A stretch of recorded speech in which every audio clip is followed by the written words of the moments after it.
السلام علیکم ورحمۃ اللہ وبرکاتہ۔ پچھلی ویڈیو کے اندر ہمارا وضو کا بیان مکمل ہو چکا ہے، اسی لیے ضروری ہے کہ وضو کے بیان کے بعد اب نماز کے بیان کو شروع کیا جائے، لیکن اس سے بھی زیادہ ضروری ہے کہ نماز کے بیان کو شروع کرنے سے پہلے ان ساری چیزوں کو حفظ یاد کیا جائے جو کہ نماز کے اندر پڑھی جاتی ہے۔ اسی لیے آج کی اس ویڈیو میں ہم پڑھیں گے ثنا یعنی سبحانک اللہم، جس کو تکبیر تحریمہ کے بعد نماز کے اندر آہستہ سے پڑھا جاتا ہے۔ دوسرے نمبر پر ہم پڑھیں گے رکوع کی تسبیح، جس کو نماز کے اندر آہستہ سے پڑھا جاتا ہے۔ تیسرے نمبر پر ہم پڑھیں گے سجدے کی تسبیح، اس کو بھی نماز کے اندر آہستہ سے پڑھا جاتا ہے۔ اس ویڈیو کے اندر ثنا یعنی سبحانک اللہم کو پڑھنے کا طریقہ بتلایا جائے گا، اور یہ بھی بتلایا جائے گا کہ اس کو کس طریقے سے حفظ یاد کیا جاتا ہے اور منہ زبانی اس کو یاد کرنے کا طریقہ کیا ہے۔ آپ میں سے بہت سارے لوگ ایسے بھی ہوں گے جن کو ثنا اچھے سے یاد ہوگی اور وہ نماز کے اندر اس کو اچھے سے پڑھتے بھی ہوں گے، لیکن آپ میں سے بہت سارے لوگ ایسے بھی ہوں گے جن کو ثنا یاد ہی نہیں ہے اور ان سے پڑھنا بھی نہیں آتا۔ ایسے ہی لوگوں کا خیال رکھتے ہوئے ہم ثنا کو سب سے پہلے چھوٹے چھوٹے ٹکڑے کے اندر پڑھ کر کے کمپلیٹ کریں گے تاکہ آپ لوگوں کو پڑھنے میں آسانی ہو جائے۔ اب ثنا کو پڑھنا شروع کرتے ہیں، آپ کو بھی میرے ساتھ پڑھنا ہے۔ سبحانک اللہم وبحمدک وتبارک اسمک وتعالی جدک ولا الہ غیرک۔ اسی طریقے سے چھوٹے چھوٹے اسٹیپ کے اندر آپ کو ثنا کو پڑھ کر کے یاد کرنا ہے۔ جب آپ کو چھوٹے چھوٹے اسٹیپ کے اندر اچھے سے یاد ہو جائے تو پھر آپ کو ثنا حفظ یعنی منہ زبانی یاد کرنی ہے۔ اس کو منہ زبانی یاد کرنے کا طریقہ یہ ہے کہ سب سے پہلے آپ یاد کریں گے سبحانک اللہم، پھر اس کے بعد پڑھیں گے وبحمدک۔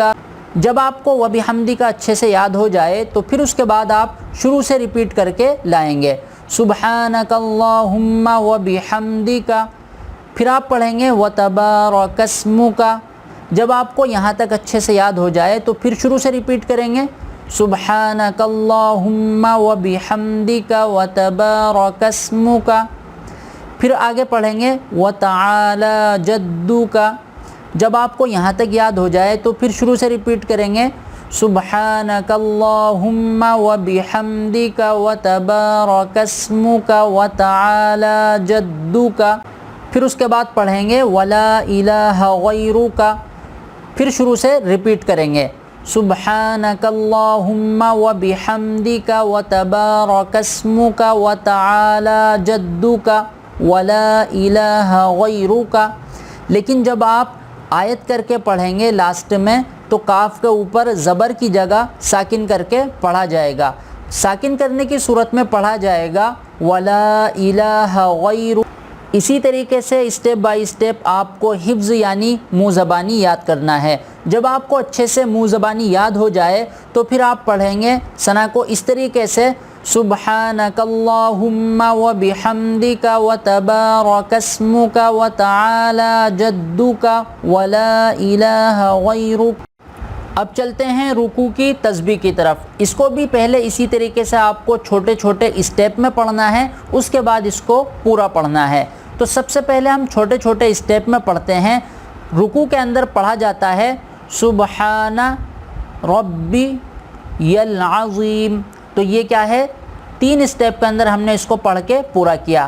جب آپ کو اچھے سے پڑھنا آ جائے تو پھر آپ اس کو پڑھیں گے ایک سانس کے اندر سبحان ربی العظیم۔ اب چلتے ہیں سجدے کی تسبیح کی طرف۔ اس کو بھی ہم چھوٹے چھوٹے اسٹیپ میں پڑھ کر کے پورا کریں گے، اس کے بعد ہم اس کو ایک بار میں ہی کمپلیٹ کریں گے۔ تو سجدے کے اندر پڑھا جاتا ہے سبحان ربی الاعلی۔ اب ہم اس کو کمپلیٹ کر کے پڑھیں گے ایک ہی سانس میں سبحان ربی الاعلی۔ اسی طریقے سے آپ کو پڑھنا ہے۔ اب آپ کی ذمہ داری یہ ہے کہ جس طریقے سے آپ کو پڑھ کر کے بتلایا گیا ہے اسی طریقے سے آپ اس کو اچھی طریقے سے یاد کریں، لیکن اگر آپ کو کوئی چیز سمجھ میں نہیں آئی ہے تو آپ ویڈیو کو بار بار اچھی طریقے سے سنیں اور پھر اس کی پریکٹس کریں۔ اسی طریقے سے آپ کو اچھی طرح سے یاد کرنا ہے۔ جتنی آپ اس کی پریکٹس کریں گے اتنی ہی جلدی آپ کو یاد ہو جائے گا۔ امید کرتا ہوں کہ اب آپ کو اچھے سے سمجھ میں آ گیا ہوگا کہ ثنا کو کس طریقے سے پڑھا جاتا ہے اور اس کو کس طرح سے حفظ یعنی منہ زبانی یاد کیا جاتا ہے، اور رکوع کے اندر کون سی تسبیح پڑھی جاتی ہے، سجدے کے اندر کون سی تسبیح پڑھی جاتی ہے۔ اگر آپ کو یہ ویڈیو پسند آیا ہے تو اس کو لائک کریے، چینل کو سبسکرائب کر دیجئے اور برابر میں بیل آئیکن کو بھی دبا دیجئے، اور ویڈیو کو جتنا زیادہ ہو سکے شیئر کر دیجئے تاکہ آپ کے ساتھ اور لوگ بھی ثواب میں شامل ہو سکے۔